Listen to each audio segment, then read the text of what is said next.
Look, real quick, here's the deal. You're failing because you're looking to be motivated. I'm going to share this with you. And it's a little embarrassing, but I'm going to share it anyway because hopefully I inspire you. I've tried multiple things along my entrepreneurial journeys. I got involved with the stock market. I lost money. I got out of the stock market. I was motivated.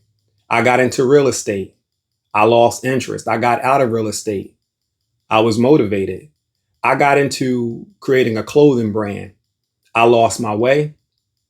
I stopped. I got out of the clothing business. I was motivated. It isn't motivation you need. Motivation is like gas in a car. It's only going to take you so far. I think it was Nipsey Hussle who said that he once read somewhere the greatest human act is to inspire. There's an energy and inspiration that doesn't come with motivation. Motivation will only carry you so far. You think about when we want to get in shape, right? We want to lose weight. We're motivated in the beginning. We think about our future body, the attention we'll get, how good we'll look in our clothes. But after a while, once we start that rigorous process of losing weight, of eating better, of exercising, that motivation fades. It completely goes away. So whereas you may be working out 5 days a week, it becomes 4 days a week, then 3 days a week. And eventually you stop working out. You're no longer motivated. That hit of dopamine that you had in the beginning when you started that process of exercising has completely gone away. So how do you overcome those lapses? How do you overcome quitting once you started something? You have to have a plan. And then you have to work your plan. I think of this book that I read by James Prince, who started the rap label Rap a Lot back in Houston with the Ghetto Boys. You may know the label I'm speaking of, but he wrote a book called The Art and Power of Respect. He talks about having plans and having systems. You think about it, the job that you work, if you're a working person, that corporation, that business, they have plans and they have systems. So that keeps them on track. It helps us to, or helps the companies to stay accountable, to be accountable. So you have to have a plan. You have to have a system that's going to keep you motivated, that's going to keep you, rather, is going to keep you inspired because motivation is just not going to be enough. You're going to have to do something where you keep going, where the wheels keep turning. Like when I got involved in all of those endeavors I talked about, real estate, stock market, clothing business, I didn't have a plan.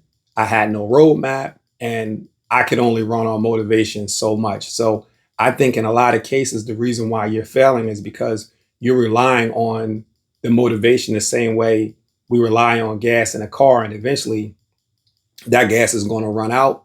And then it's, what are you going to do when you're stuck? You find yourself on a freeway and you got to pull over to the side because you have nothing left in the tank.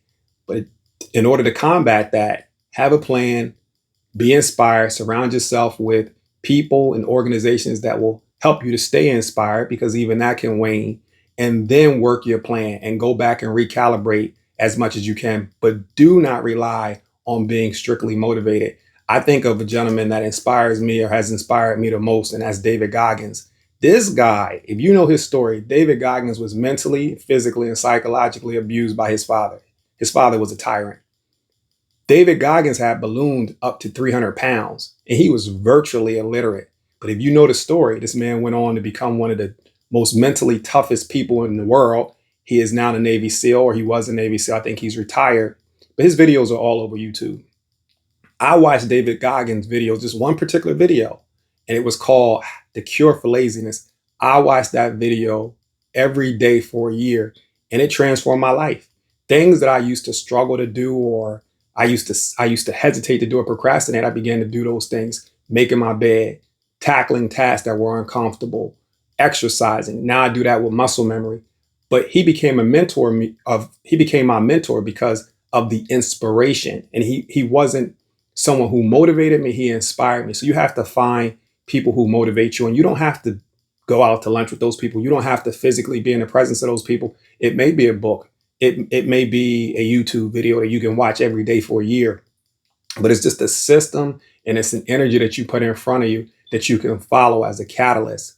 If anything in this video has touched your heart, please subscribe, like, share, and comment. And hopefully this is something that you can come back and it inspires you when you think about where you want to go. But with that, I'm going to close the video and remind you to own your mind, own your money, and own the keys to the bank. May God bless you.